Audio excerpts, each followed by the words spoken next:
My grooming process did not begin with my trafficker. My grooming process began in my childhood. It began in utero. It began with my great grandmother, Rachel, who was Iroquois Indigenous, and she was taken from her band and placed into residential school. She was actually placed into a convent as a baby and then put into residential school when she got a little bit older.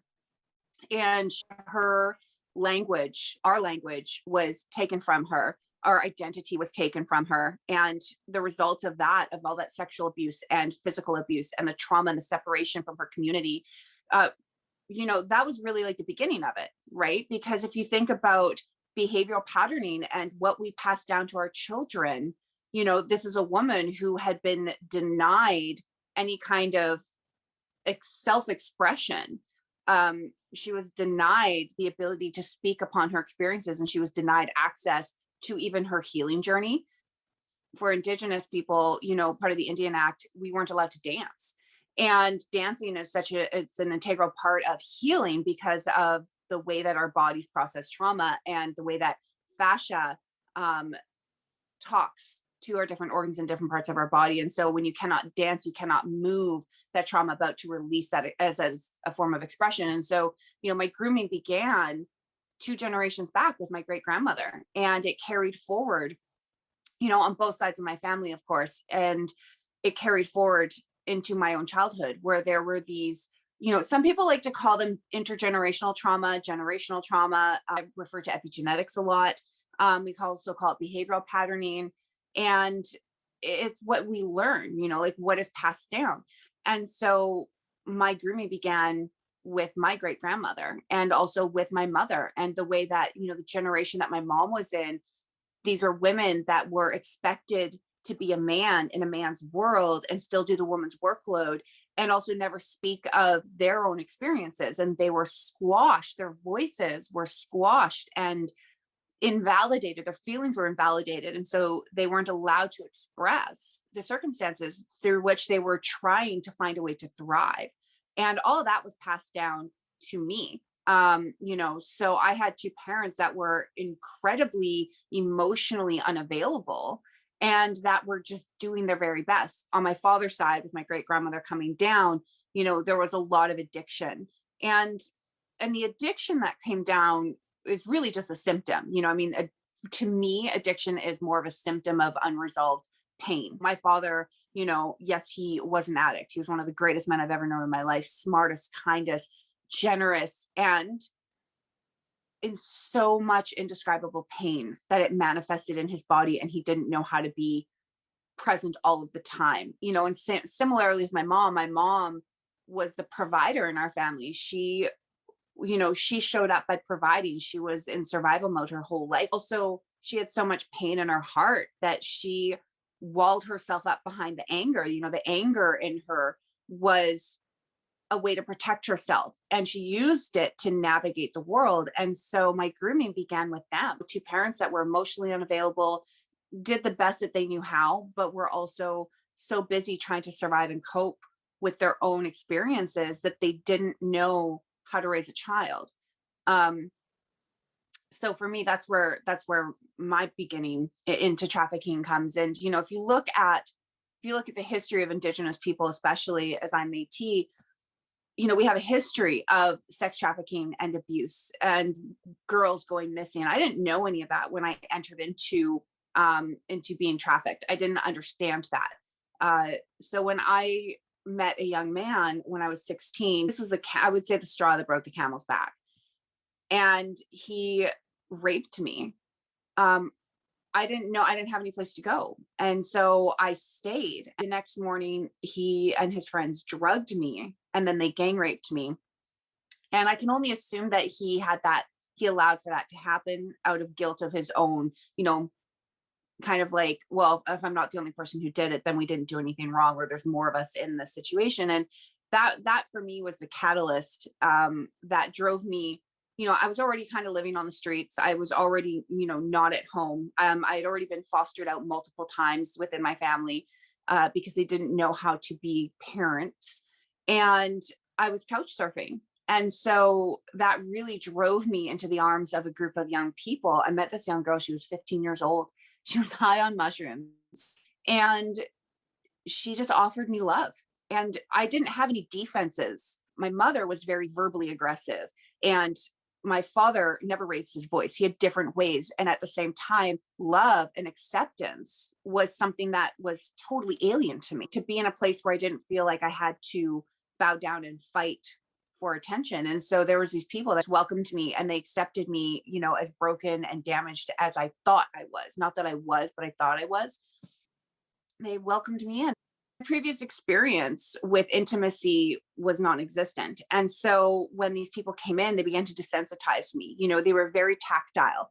And, there was a lot of touching, not inappropriate, but just hand holding and hugging and pats on the back and an arm slung around your shoulder and a ruffle of the hair. Like you just really felt like you were a part of something bigger than you. It was very, very tribal. And I wanted to do whatever I could to give back to these people that I felt I was receiving so much from. The girls were all what we called prostitutes back then. This was 1998. And so, they were child prostitutes, but we just called prostitutes, and sex trafficking wasn't even a word back then. So that was really my introduction. The desensitization began with welcoming me into the fold, making me feel loved. And did they have ulterior motives to get me out on the streets and to traffic me? Absolutely.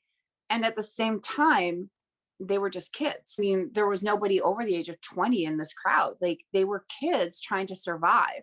And they were children that were in pain and didn't know how to regulate and how to verbalize the discomfort that they were in. And so, I believe with my whole heart that they were just seeking to spread that out a little bit, to take that load off of them. And so, the more people that you have that you bring in, the less you have to navigate by yourself, the less hard work that you have to do. And it just helps to ease it a little bit. And also you feel like you're, again, a part of something. There's a sisterhood there. That was really my introduction. While I was in the game, various things happened. I was picked up by Robert Pickton, the serial killer. I managed to escape him. There was home invasions with like the Russian drug dealers that were out of our apartment. I was kidnapped by another pimp. That was really scary. And, I went to save my family because the man had just gotten out of jail and he was really messed up on drugs. And so he threatened one of my family members with a broken bottle to his neck. So I said, oh, okay, we'll go then, because that's what he was after, was taking me and one of my other sisters. And so we went with him, and he kept us there by force in the beginning. And then, slowly I acclimated. There's definitely a lot of pain, a lot of warning signs, but also there was a lot of joy. There has to be joy found somewhere in order for us to keep living, in order for us to keep going. We adapt, and children are not resilient. Children are malleable, and we are adaptive. That's one of the special things about being human, is that we adapt to our environment or we perish. And I adapted, and I became what and who I needed to be in order to thrive in a seemingly unthrivable situation. And I think that happens more often than anybody knows. When I look back and I remember, was there a lot of abuse? Absolutely. But there was also some really beautiful moments that helped me to expand as a human being, and to see that people are not villains, to see that they also have a backstory and they are also the way that they are. Because, even in my own story, I became the villain when I was taken by that second pimp. I became the bad guy in an effort to survive. Sex for me was a job, because I had entered into prostitution, sex trafficking via rape. And I didn't know what consensual, willing, intimate, loving sex was. When I took a date and this date wanted to perform oral sex on me, that was not something that I wanted. It was not something that I was used to engaging in. And I had an orgasm. It was my very first orgasm with a man. And for me, it was devastating, because I felt as though my body had betrayed me. And that betrayal just really, it tripped something in my mind. I flew into depression. I no longer felt like I had control. I no longer felt like I was the ringmaster in the circus that I was a part of. And I slowly began to unravel mentally and emotionally. And became suicidal, and I threatened my pimp. And I said, either I'm going to kill myself and you're going to have to find a dumpster, or you're going to have to call 911 because I'm going to be bleeding out. You turn your back on me and I'm going to do it. And he took me seriously. And he kicked me out and he set me loose, and I left his care. And it wasn't even 24 hours later that some other pimps who had been trying to buy me from him found me, and they did what's called a pimp circle. And I got beat up really bad. They broke my nose, dislocated my arm, threw me down in the dirt, and they said, choose. And I was right across from a cop station when all this was taking place. I didn't know what to do, and so I made the best choice that I could in that moment, and I chose to go with the one person who hadn't knocked me around, which happened to be a woman. And it wasn't long before I got picked up by the cops for looking beat up. And they couldn't do anything. They just turned me back loose on the streets. And that was really sad. Looking back now, I couldn't imagine being a person in a position of power like that and seeing a young child beat all to hell, dressed up, in clothes that are clearly provocative, and going, well, we're just going to drop you off down the street. They dropped me off in another part of town, and I ran. And I ran, and I met up with a friend. Of course, she happened to be with more pimps, and it was the Ugandan gang at the time here in Vancouver. And there was a home invasion because they were busy trying to carve out more territory. And during a home invasion, I made another run for it. I was eventually able to make a phone call and to an outreach worker, actually, whose name is Peter Fahey, and he worked with Surrey Reconnect because he had developed a relationship with the first gang that I had been with. And I reached out to him and I said, I need out and I need help. Like, I've got 3 people that are trying to kill me right now. There's 3 different gangs, and I can't get out of this town alive without help. There was a big showdown right before I left as well. Pete really had to go toe to toe with the gang and had to threaten, and it was really terrifying and scary. And to be completely honest with you, I was ready to go back. I was like, oh, well, this is my family and they want me and they're moving, and now they want to tattoo me, and oh, okay. And Pete was like, no. And he's like, she's getting out of here. She's coming with us. And that's just all there is to it. And he called the cops, and it was a big showdown in a parking lot. So it was quite the adventure. There was definitely a lot of ups and downs, a lot of lessons learned. And, that's a story of being trafficked. First of all, arresting a teenager is terrifying for anybody.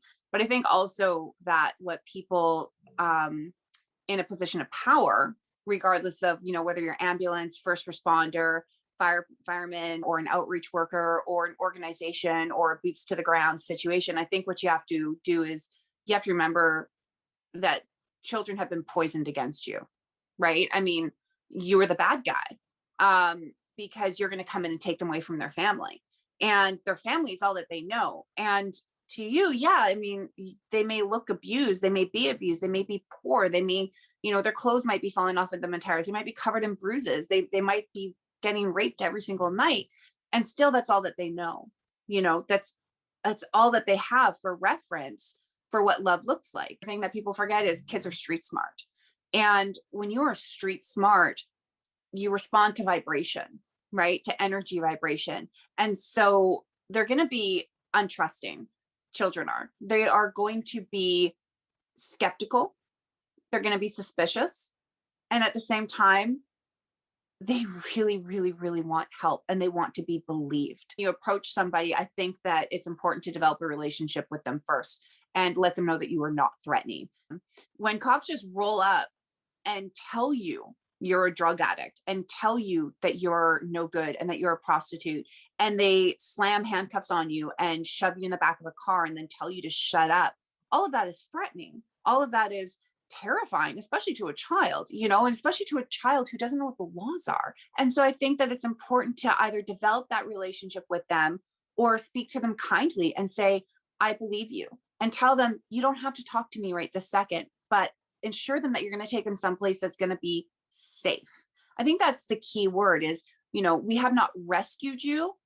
You are safe with us. And so when cops get aggressive and they're confrontational and borderline abusive, I mean, that's what these kids are used to. So you can just tune them out. Like, yeah, go fuck yourself. Like, you're nothing, right? Because kids have been through that.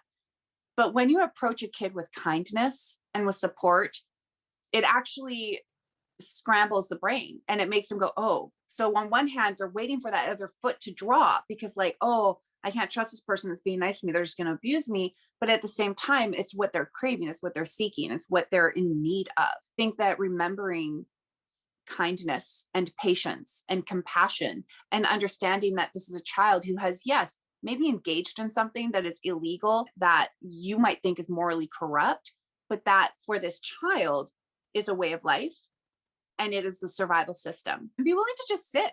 I think that's a big thing. When you start barking questions at somebody, they're going to clam up because there's also a sense of loyalty to their abuser, maybe, but loyalty to their survival. There was no way you could have gotten me to turn on my brothers and sisters because I was down. I was loyal. I was ride or die. There was nothing I wouldn't do for the family that had taken care of me. And so you have to remember when you're speaking to these people that you're asking them to turn on the only people that have shown them kindness or respect or that are helping them to keep alive. At some point, whoever they are with, that person is meeting their needs. That need is a need that is there because they're trying to change the current narrative.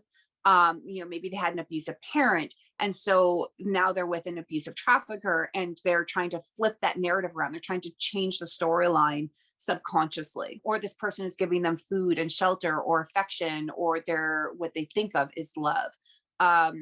There's always a reason that somebody's there. Other thing that a lot of people forget is that, a lot of these kids have done what they need to out of survival. What they need is autonomy. What they need is control. And so I think you have to offer them the opportunity to make those choices for themselves. That gets you a lot farther with somebody when you offer them a choice, and you have to respect their choices. You can't assume that you know what's best for them. There was no way you could have pulled me out before then. It had to be my choice. And I think if it hadn't have been my choice, I would have kept going back. Peter really took his time. He didn't force anything on us. He was outreach. And so, he showed up day after day. You would just see him around. And there was no judgment. There was no, I'm going to pull you out of here. There was no, I'm going to tell somebody that you're out here. And he knew what we were up to. And so Surrey Reconnect was a really special place. This was during a time when the gang wars were really violent and really bloody. And no matter where we went, we always had one of the guys were with us to make sure that we were safe and not kidnapped or taken. And so even the guys would find their way. I'd be like, oh, I want to go to Reconnect where Peter is. And I just want to, I'm fucking hungry.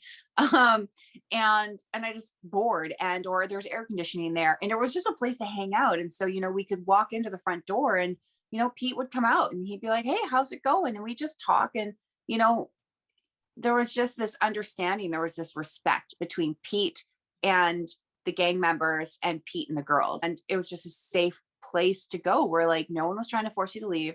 No one was trying to force you to talk about things you weren't ready to. No one was passing judgment or asking you invasive questions. There was just this very steady build of trust and friendship.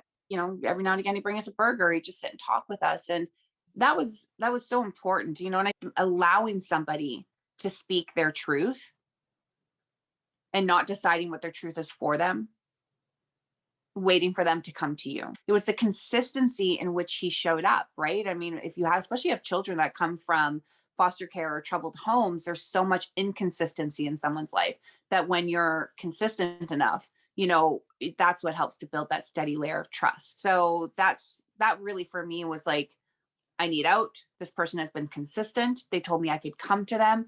I am ready. So it took a lot, but again, I didn't call my mom. I didn't call my dad. I didn't call any of my friends because I couldn't count on them, but I called Pete. So if you are in this industry, consistency, showing up, bring coffee, bring a bad date rap sheet, bring some toiletries, offer them a sandwich, offer them a burger, and just sit with them. Stop talking at kids. I recently answered a question and it said, if you could go back and tell your younger self anything, what would you tell them? And it's like, You couldn't tell me shit at 16 because I didn't trust the world. I think if I had the opportunity to go back and talk to my younger self, I wouldn't talk at her. I would just sit with her and I would tell her and hug her. I would tell her how wonderful she is. I would tell her how smart she is. I would tell her how kind and compassionate, and tell her, all the great things about her that I admire. And I would listen to her. I think like that just can't be said enough. You can't talk at children. You need to talk with them and you need to hear them. I think one of the best things Peter asked me when I exited, Peter said, "Rand, where would you feel safest?"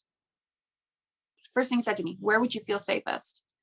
He offered me the choice, not "we're going to put you here," not "you have to come and abide by all these rules." And that was really important to offer the person that, right? And to say like, you get to have a say in where you go. You get to have a say in how you feel. You get to have a say in what you want to do. And that's something that is so important to help someone towards liberation. Because let's face it, people go, "Oh, we rescued this person." Yeah, but really, what does rescuing mean? I want to know, did that person feel liberated? Or did you just transfer them from one cage to another? So when you respect and honor somebody, then you're going to give them the choice. And you're going to say, "Here's what I can offer you." Not, "You have to do this." Not, "Hey, I want to feel a sense of self-importance and self-righteousness. And I'm trying to heal some of my needs by rescuing you. So like, you go here because this is what I would have wanted. This is where I would have gone, or this is what I would do now, given all my life experience." But again, you're dealing with someone who doesn't have your life experience, who has their own. And so the best way to honor somebody is to respect their choices.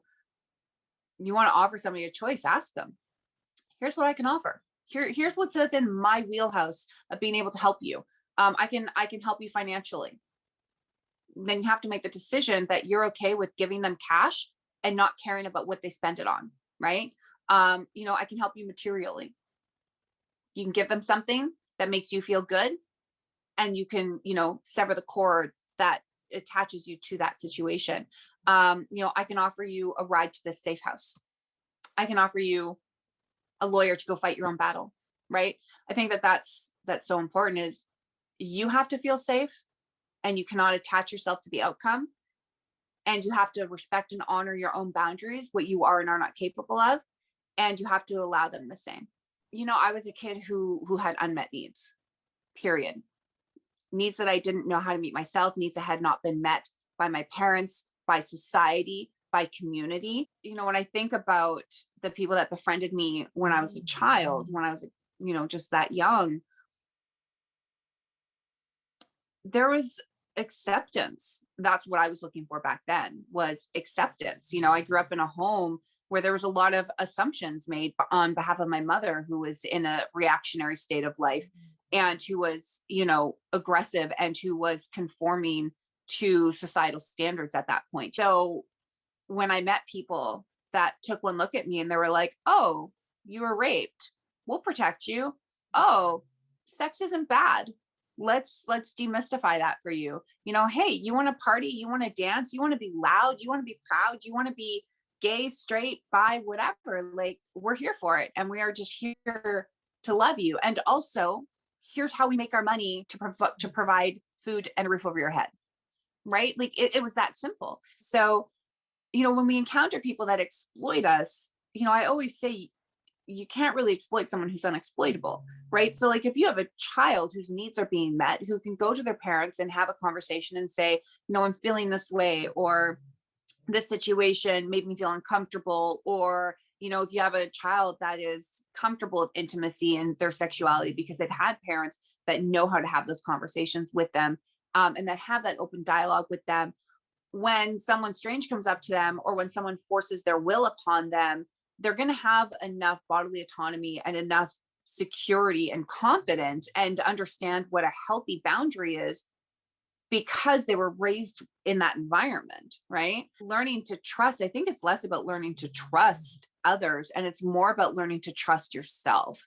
And what are your hard limits? What makes you feel safe? And that was another thing that I had to learn was I used to only feel safe when somebody else validated my worth because I did not know how to validate my own worth. I did not know what safety was like. I did not trust myself. I trusted myself to survive. I trusted myself to always be able to make it out of a shitty situation, but I didn't trust my judgment. I think that when you take a step back and you start to believe and trust in yourself and set those boundaries, for me, safety was a big part of it. It was like, oh, do I feel safe with this person? Do I feel safe telling them? Do I feel safe sharing this with them? Do I feel safe that they won't judge me in this conversation? That was trust for me. Demonstration is one of the most important parts. Back when I was being raised in the 90s and the 2000s, it was said a lot. They're like, oh, babies are dumb. They won't remember this. It's like what we know now versus what we knew back then. It's like, no, babies aren't dumb. Babies are learning. Babies are like, their brains work at a different wavelength than, say an adult does up till about the age of 7 years old. So these babies, they're actually learning by watching. They're picking up, they're watching everything you're doing. They're watching the conversations you're having. They're watching for facial expressions. They're watching for the interactions between you and in the dominant people in your life, your partners. And they learn simply by listening and watching. So, I mean, if you're raised in a household that was really chaotic and abusive or volatile, especially if you have young parents who have gone through their own life experiences, that's the environment that you're primed for. When you have a child that's growing in a woman's body, that baby is being primed for the environment that they're going to come out into. And so the mother's hormones and what the baby hears and what the baby feels through the mother's body is actually, it's all hardwired into that child's body itself, right? So if you have a mother that's living in a very calm and warm and loving, committed environment, where there's this stability, the baby will come out hardwired for that, right? Because that's what they were born into. But if you have a child that was, comes from a mother who was in a fight or flight, who had constant anxiety, who's was fluctuating, who feared for her life, who was on the run, who was being screamed and yelled at or screaming and yelling, who was angry all the time, then you can have a child that comes out hardwired for that environment.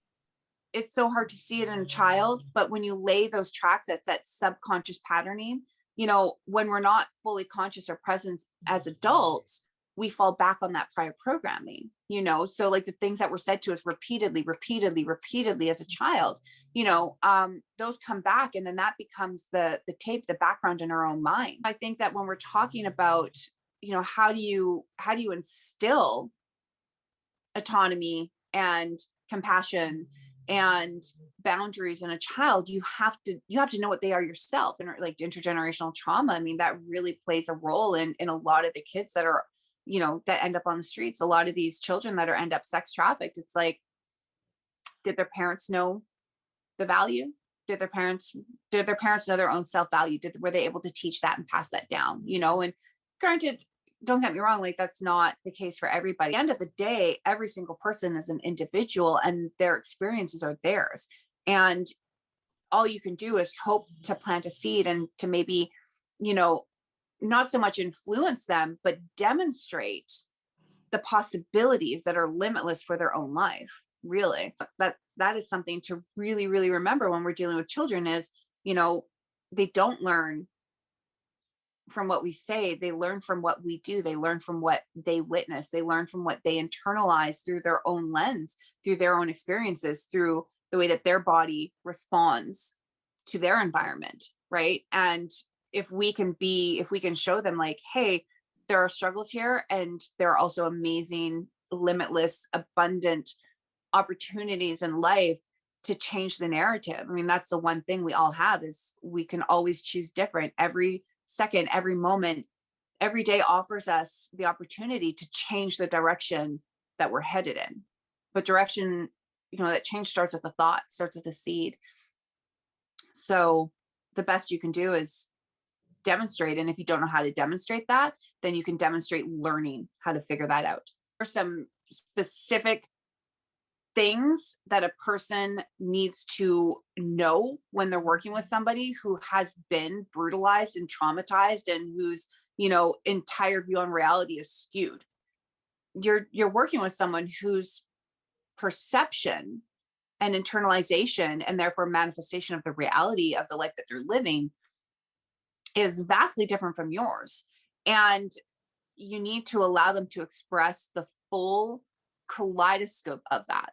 And so there's so many people that want to project their interpretation of your experiences onto you when you first exit from a situation, like sex trafficking.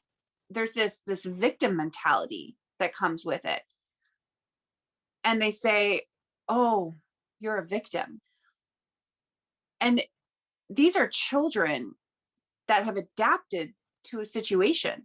These are people that are people, and like it or not, they have pride. They have a sense of identity with who they are, versus, language saying you were victimized, you were taken advantage of, you didn't know, and so you were taken advantage of, and now you know better. Not, oh, you're a victim, right? So there's this thing called learned helplessness. And so I think that is the number one most important thing to learn about life, is to be careful when you're working with people who are vulnerable from their experiences, to not project your assumptions onto them, and to allow them to speak about the good and the bad, because that's how they made sense of their world. Allowing someone to grieve the people that they left behind, even if it was their exploiter. When you make that choice to change who you are or to change your environment, there's always going to be a period of grief for what felt safe. But maybe it doesn't feel safe any longer, but it felt safe then. It offered you something then. It met a need then. And there's attachment to that, regardless of whether or not it was good or bad. And I don't think that any experience is good or bad. I think every experience is exactly what you take away from it. So to tell somebody that, oh, that must have been awful, oh, that was horrible, I think that you're doing them a disservice. Let's try not to project our interpretation of your experience based off of our limited worldview and how we think we would respond in that situation, because how we respond is also very physiological. It's the way that our body interprets the events that are going on around us, and whether or not our body feels threatened, or whether or not we feel like we might lose our life here, or whether or not something feels good. Someone exits a situation where they've experienced exploitation, that there's a lot of feelings on the line. There's a lot of confusion. There's a lot of not understanding what happened, and that can take years to excavate, years. And so if you project onto them words, there's this sense of learned helplessness that can actually hold them back even farther than, had they been able to approach their exit from a situation where they felt as though they could talk about all of the things, and they were allowed to, find their laughter until they could get to the tears. They were allowed to let that emotion move through them, rather than being forced into a situation where they felt like they had to hang on to it because of, a self-righteous indignation that was felt on behalf of them. The other thing that's really important is helping people to understand how their body works, how it manifests, how trauma manifests within the body, experiences, and to understand how the brain works, and to understand why they might have made a decision. So many of us don't understand the influence of nutrition. They don't understand the influence of sleep, the importance of our environment, where we are and what we're around, and how much our hormones affect our ability to interpret what's coming at us, right? The things you really have to remember is that, number one, kids are prone to ups and downs, right? Because their brains are just trying to make sense of the world. And then their bodies are telling them, this is a threat. This is not a threat. Oh, wait, this feels safe because I was raised in this chaotic environment. So that feels normal to me. And safety feels terrifying. If you're working with somebody who has exited, you have to understand that chaos feels safe because they know how to navigate that, right? They know how to navigate and stay alive within that, versus being thrown into a place that's non-threatening and that is safe.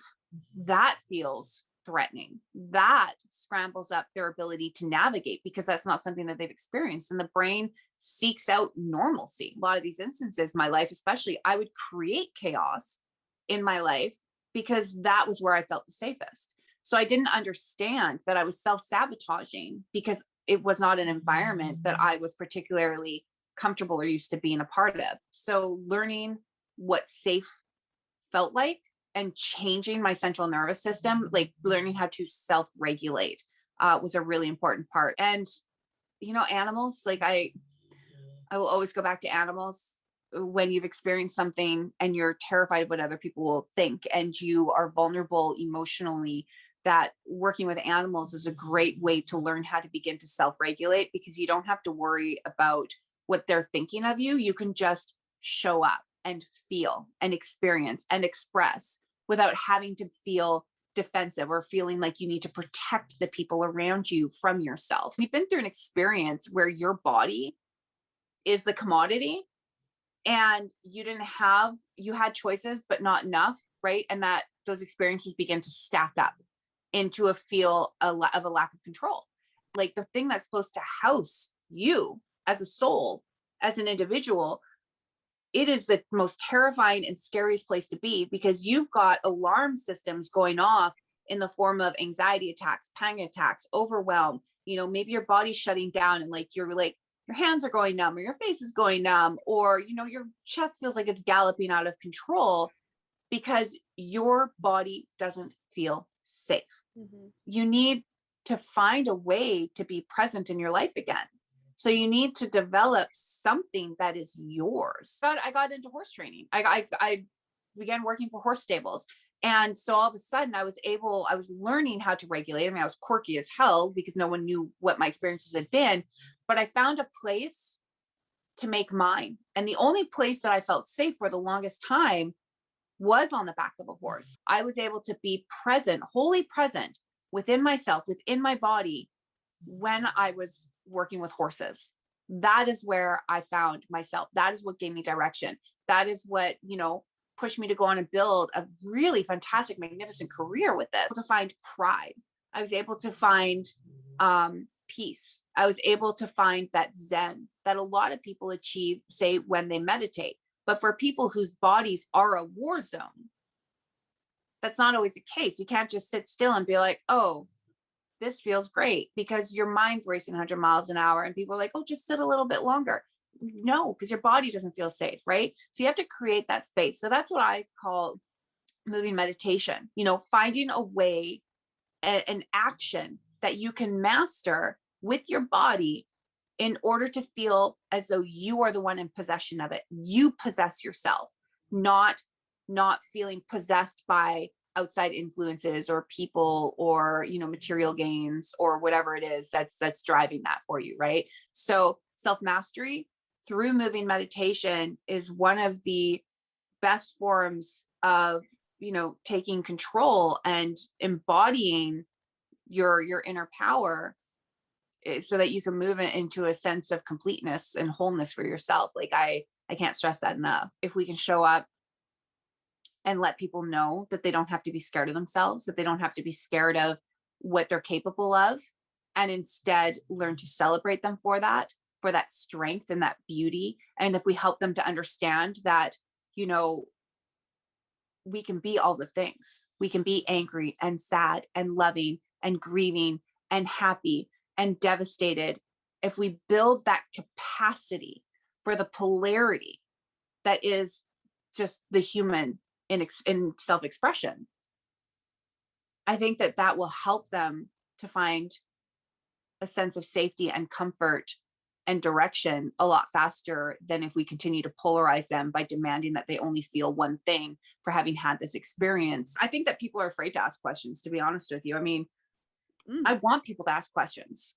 And I think that people are scared to upset people with this type of lived experience, because it can be emotionally volatile. And there's a lot of people who are very much still in their feelings and in their heart, and it causes them to have to dig deep and brings up maybe situations that they haven't resolved within themselves. But I've always been such a bizarrely open book on my experience. So don't be afraid to ask, because I think that that's the only way that we learn through these, and also that kids can feel like they're not alone, and that so they don't get stuck in the situation that they're in. there's a point at which some stuff becomes not invasive, but almost like a spectacle, like a sexy sound bite. It becomes glamorized. I mean, we don't want to glamorize anything. If you feel vindicated, if you feel righteous, if this anger inside of you when you hear a story feels good, where like you're like, oh, that person, and that anger makes you feel big and powerful and superior, then you're in the wrong space, right? You're in the wrong space. If it feels good to shit on other people, even if that person harmed the person, you're in the wrong space. That's judgment. That is 100% an ego-driven response. But if you can remain curious, because you're like, well, how did that make you feel? I think it's not about the numbers, it's about the emotions that generate the actions behind something that is important to want to know about. But if you're asking a stranger a question so that you can feel vindicated or superior or scandalized, or if it gives you cannon fodder for a conversation with somebody else so that you feel like you're contributing to a conversation where you lack the experience, yeah, again, that's the wrong question to be asking then, right? But if you want to know how somebody felt about something, if you want to know how something affected them, if you want to know the actual backstory, not the headline, right? I mean, there's headlines like, child prostitute slept with so many men, right? That's a headline versus the backstory. So-and-so's experience put them in a position where they felt that they had to make this choice out of survival. And here's what led to them feeling that they were in that position to have to make that choice. That is constructive, right? That helps you to find answers.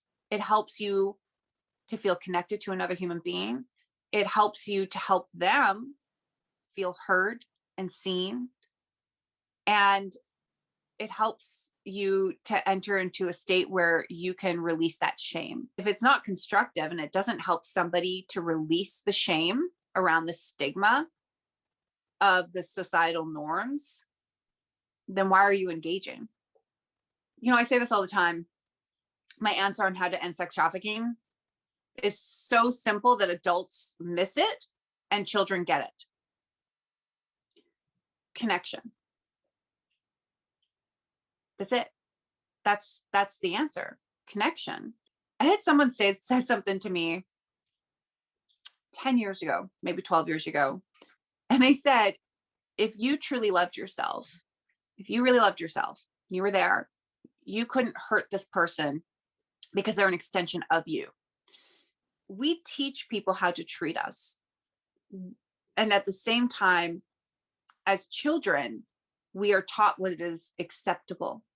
We are taught what is the norm for society and what goes on behind closed doors. We are taught to make concessions. We are taught to lie. We are taught what to love and what to hate. All kids are born loving. I mean, you can take a child and you can abuse the absolute shit out of them and they will still love their parent because love is unconditional. Relationships are not. And that is something that every child needs to be taught, is that love is unconditional. I can love you unconditionally no matter what you do.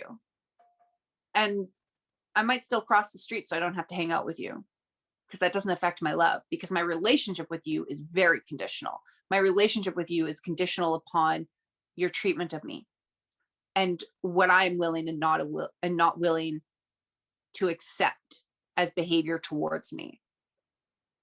What we say around and to our children affects them. It affects how they see themselves and the lens through which they view themselves. I can't say it enough time. Children are not resilient. Children are malleable and adaptable. They adapt to their environment. They believe what you tell them. If you want people to treat other people with compassion, then you have to demonstrate what is compassion. Compassion is not pity. Compassion is not looking at someone and being like, oh my God, I feel so sorry for you. That's so horrible that you experienced that. Compassion says, wow, it's not judgmental. It says, you did some horrible fucking shit. You got to be accountable for that. And I see through the depravity of the actions that you took, and I see the core wound within you that pushed you in that direction. When we teach children compassion from the get-go, and we can teach them to say, thank you for asking me for that hug. I do not want that hug. And then teach them not to take that personally, because it's not personal. It's not about you. It's about them and their boundaries and what feels safe and what feels like respect and what feels like love and what feels good to them. What do we do with kids, and how do we move forward, and how do we teach them not to view others as a commodity? We strengthen their community, their sense of community. We bring them into community. I think that nowadays, there's such a separation of self from community, and we're taught that in order to be respectful, that we have to reach these milestones in which we become independent. We're taught that this independence gives us status. We're not taught to rely on one another. We're not taught to admire another person's strengths. We're taught like, oh, well, if they have that strength, I should have it too. Well, why can't they have that strength? Why can't they contribute to your life in a way? Why do you have to do that? Because I was taught to be hyper independent and to only rely on myself. And so I responded to help as an attack and a judgment on me and my capabilities. And that's just not the way of it.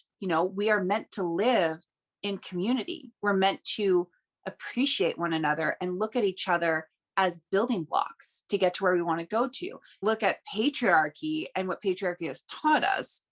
It taught us to be separate. It fractured us as humans. There was a gain for power and for knowledge that wasn't necessarily ours. But men lost out just as much as women did. Men were told that they were not allowed to express anything that looked like femininity. I don't believe that the attack was against women, that the patriarchal attack was against women, or necessarily even against men. I believe that the patriarchal attack was against the feminine energy. And so men became cut off from that side of themselves. They were told that they had to man up. They were taken out and separated from their mothers, and they were expected to develop this manhood, this man club, where women weren't allowed and where women weren't involved, and women, were silently kind of shuffled, and labeled in this way where it was a bad thing to have feelings. It was a bad thing to express this. And that's a woman thing, as if we were less than. But that affected men as well as women, because now you have men that have been taught to shun and to suppress and repress their feelings, and feelings are going to find a way out no matter what. Everybody and anybody can be an ally. You don't have to have special training to amplify somebody else's voice. You want to be involved in the current movement. I think it's important to understand that when you speak with people who have lived experience, that so many of them are at all different walks of their journey. How I see my lens through which I view trafficking is going to be very, very different from somebody who's in their year 3 of sobriety, or year 3 of having just exited, or year 10 or year 12, and someone who doesn't have the privileges that I have, doesn't view the world through my lens, right? And so I think when you're working with survivors or lived experience leaders, that it's important to hear them and also understand where they're at in their journey. Every stage of someone's life there's truth in it.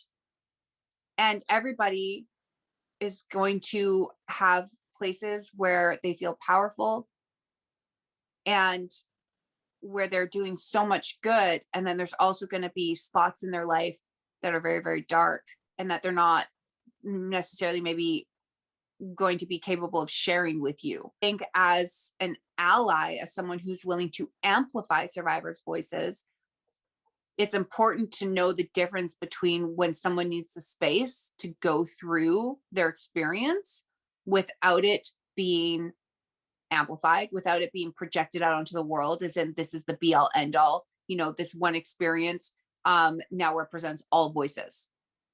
I think you have to know the difference between that. There are so many organizations that get lost in the word fight. I'm a very peaceful person because I know violence so intimately, and I'm capable of such great violence. And I think that when you understand that about a survivor or a lived experience leader, is that they've made it to this place and that they're trying to find direction, they're trying to find purpose, they're trying to find a state of peace and rest, that so many of them put themselves back on the line, a line that pushes them into an unsafe, unhealthy place. When you are working with people who are fresh out of exploitation, there's a very, very 99% chance that they will relapse in some form or another, that they will become overwhelmed, that, maybe their coping mechanism is drugs, maybe their coping is alcohol, maybe their coping is toxic relationships, how maybe their coping strategy is food, maybe it's smoking. There's a chance for them to relapse because they want to stay in the fight and they want to find purpose and they want to find meaning for what they've done. And so I think that for those that are working with lived experience leaders, you have to be sensitive to that, and you have to be willing to hear them and see them and also hold them accountable. So many of us, I made so many mistakes when I first entered into the space. I allowed the re-exploitation of myself because I wanted to help so badly. I wanted my experience to have meaning and to have made a difference. And so I allowed people that I didn't even agree with to use my story because I thought that I was doing the right thing. Find out, where are your strengths? Are you capable of meeting somebody where they're at and accepting them for who they are without projecting your story onto them? Are you somebody who have been exploited yourself or experienced child sexual abuse? And are you angry? Are you angry at the way that this is? And that's why you want to make the change. But does that anger filter your judgment without you realizing, if your identity is attached to this, then you're in the wrong field. And I think also be prepared for burnout for yourself. You need to have a sense of moderation. You have to have a life outside of this advocacy. Because if you don't, you're not demonstrating to the people who need you the most what normal looks like. So I think that having something outside of this demonstrates to the people around you that you're trying to work with and trying to help, that normal is achievable and attainable and normal. And also, that you can amplify somebody's voice and their truth while still respecting it. And, learning to say no to people, don't be afraid to tell them the truth. You can be gentle while still being honest, right? And that you need to have a way to process the information that comes to you and to release it. So whether that looks like having therapy, whether that looks like having, some form of an outlet, whether it's through moving meditation, whether it's through counseling, whether it's through EDMR, whether it's through specialized kinesiology, whether it's through some sort of sport or action or martial art, something somewhere that you can channel that extra energy that you're feeling into so that you can remain as healthy as possible. You need to understand what are you feeding your body? Are you remembering to eat? Are you remembering that coffee is not a food group? I didn't. Cigarettes are not a food group. Alcohol is not a food group. What are you putting into your body that's allowing you to remain cognitively present and supportive and support while also supporting yourself. You want to enter into this space as an voice and amplify and share stories, great. You want to join the front battlefields and get on the ground and develop relationships with children and girls, that's great. You want to, be a keyboard warrior, that's fantastic too. And also, like you said, have a source, an outlet, a counselor, a therapist, have somebody there that you can offload some of this stuff or bounce it against them to get some feedback so that you are not overwhelmed and then burning out yourself and then finding yourself in a position where you are starting to make decisions that are not in the healthiest best interest for the people that you're trying to serve and also for yourself. I've worked with a lot of organizations. When I first got into this, I made a lot of choices that were not in the best interest of my mental health and my financial health. They didn't embody, my spirit just for the sake of wanting to be a part of something. I got so exploited early on where I wasn't paid, or I was offered $100 for my testimony for an organization that had me rewrite my experience until it read like a victim statement. They never spoke to me again. Is that an organization that should really be out there that doesn't actually converse with people who had that experience and who are paying themselves a bunch of money? Not really. So definitely when it comes to organizations, I can't encourage you guys enough to find out, is it leadership led? And or if it's not, are they consulting with lived experience leaders? And are they paying them to be able to show up? And are they making use of the resources? And are they giving that information, that the resources that support healing on all different levels and not just the level that they think that somebody should be receiving from? And so what I've learned about is transparency of an organization and honesty with oneself. There are a lot of organizations out there who get involved who do not have lived experience leaders as paid consultants. And that's something that you want to be very, very careful about. If you are supporting an organization that is not paying their lived experienced leaders as consultants, who is not giving back to the very person who has spent their entire life learning about this through that experience, that's not the right organization. So you definitely want to find out who's on the board and where's their money going? Who are they hiring? What are they offering? Where's their money going? Is it going to outreach?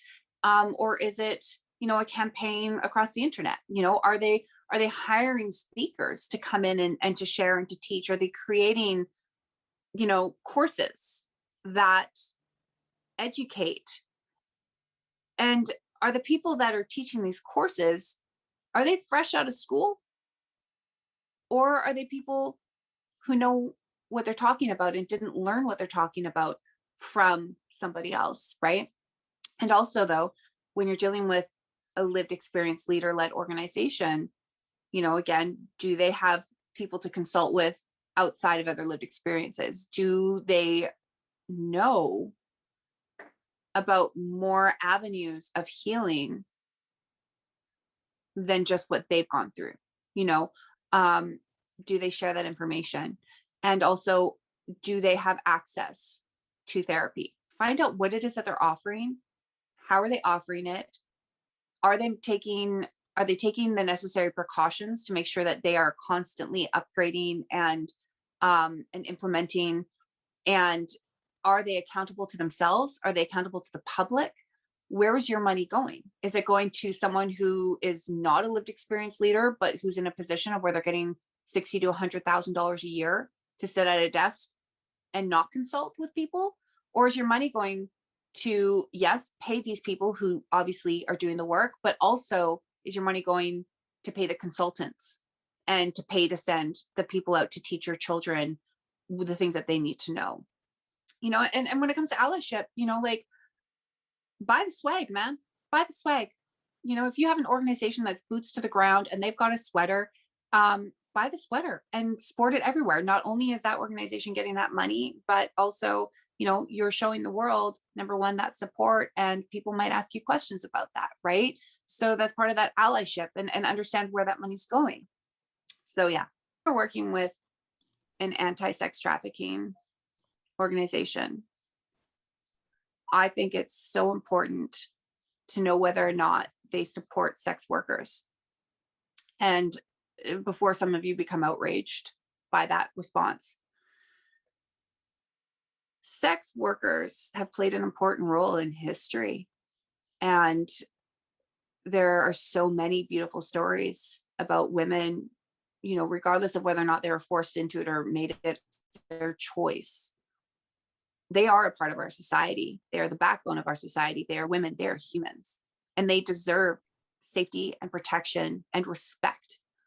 And when you tell someone who has been sex trafficked that sex work is dirty and wrong, even if you don't tell them that, even if you're just implying it, when you imply that sex work and prostitution is bad, what you're telling the person that you were supposedly trying to rescue is that if they don't conform to your way of thinking, if they found any kind of relief or connection to their sisters that were out there on the streets, to their pimps, to their dates, to the men that came into their life, you are telling them that they are not worthy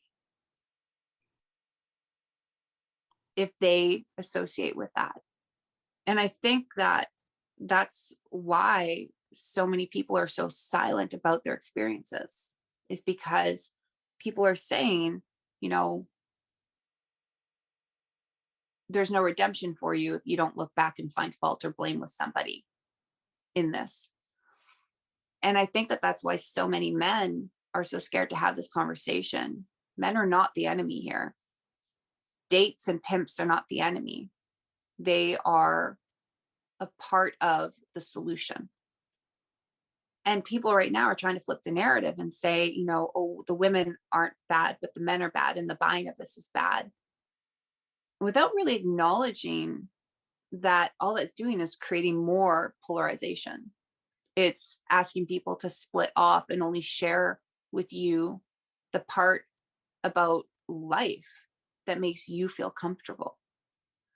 So if you're looking at an organization that does not support the safety of sex workers, you are also telling that person that you claim that you love, that you claim you want to rescue, that you claim is so worthy. You are telling them that they are unworthy, and you are asking them to only see themselves through your lens and to remain dependent upon the people around them for a sense of self-valid and worthiness. Where I found my balance, I was really, really, really conflicted for a very long time. Because when I entered into this anti-sex trafficking movement, there was so much shame being heaped upon prostitution and upon men, purchasers and sellers and buyers, that I really got lost in that. Where I have found kind of my place within it is decriminalization does not mean legalization, period. Decriminalize something. You're saying, listen, we're not going to give you a record and charge you and throw you into jail for this. And it also says you can go to the hospital and you can go to people in authority, in power, and say, this awful thing happened to me. And so sex workers can still be raped. And just because you're a sex worker doesn't mean that rape doesn't exist. It does. It is a risk that you take, and people will disagree with me. However, it's no different than the risk a farmer takes. The risk as a horse trainer that I made. I went into horse training knowing at any point in time that I could be killed, that I could be maimed, that I could end up in the ICU because I'm working with an animal who may or may not harm me. Not that people are animals, but kind of see the point that I'm making, right? And so sex workers deserve to feel safe in their environment while still understanding that there are inherent risks taken with specific professions. And the decriminalization of prostitution in no way, shape, or form does that legalize the selling of underage children, right? So you can support sex workers and say, this is where society has kind of forced us. Maybe you're there for financial gain. Maybe you're there because you enjoy the party. Maybe you're there because you find some sense of validation or self-worth. Maybe you're there because you're in a toxic relationship that you're not ready to leave yet.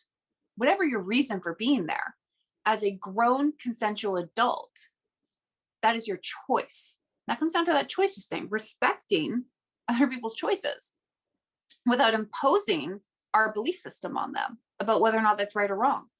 Because whether or not you feel that what they do with their own body is right or wrong, that's up to them, right? Just same way that you would not want someone to impose that upon you. And also by supporting sex workers, you're saying, I do not support child sex trafficking, right? Because supporting an adult and saying you're choosing to be in this line of work, regardless of your background that led you here, that is your current choice. And lots of people will tell you that it's not a choice if it's between, that or starvation. But it is a choice. It's just not a choice that you like, right? But when it comes to children, no child should be engaging in the act of exchange for sex. The decriminalization of that doesn't change that, right? So I think that there's just like a lot of confusion around what is decriminalization versus legalization of something. And I think also we really have to understand that when it comes to bodily autonomy, you can't tell someone that they have the right to say no without giving them the right to say yes. Unless somebody's doing true beat your ass down harm, or again, the trafficking of a child, that's between two consenting adults. So it's the nuance of it that people are trying to lump into this conversation to say it's black and gray, and it's not. It's the kaleidoscope of colors. It's every single color in the prism known to man, because everybody has their own motivation for doing something, even if they don't understand what that motivation is. So you can be anti-child sex trafficking while still respecting somebody's right to say yes, as well as their right to say no. That's how you bring the two together. Passing judgment upon the primal need and desire for human connection through sexual encounters only steeps more and more shame onto somebody, where then they feel that they have no safe place to explore their options. And so they go looking for it in places where they don't think you will go looking, or places where they don't think that they'll be found. And they're looking for acceptance and understanding. So if you say that sex is bad and that you're not a real man if you buy sex, all you're doing is buying into the very fucking real lie that sex is not a primal need, urge, desire, and that the need for human connection is bullshit. And you're actually furthering people's disconnect to themselves and to the world around them by forcing them to hide everything and go underground to try to find the answers for themselves, versus just get everything out in the open. Be like, you know what? This person is having sexual urges to touch a child, and he can go to a therapist and find the help that they need without fear of being ostracized or arrested, because the rollers key to liberate. I really, really love that you guys are about movement, because moving meditation is one of my go-to answers for how do you help somebody shift from a reactive to a responsive state. I think it's so beautiful that you guys are encouraging movement through something fun like roller skating. And the fact that you guys work directly with lived experience leaders not just like myself, but I know you've worked with lots of others. And I think that ultimately you guys truly embody the balance that we all need to demonstrate to others. And I love that you're willing to hear us, to listen to us, and to meet us somewhere in the middle, and to also value us. It's one thing that a lot of organizations miss out on is they're so busy wanting to rescue children that they forget to value the people who have experienced it and who are giving back with everything that they have. And that's really, really, really important, because that's something that we lose when you've been exploited is we're taught that we don't have value. And so by supporting those of us who continue to show up, you're reinforcing our decision to believe that we are of value and that we have value to give back. And you reinforce that decision every single time that you listen to one of us and that you encourage us and that you ask us to be a part of the conversation.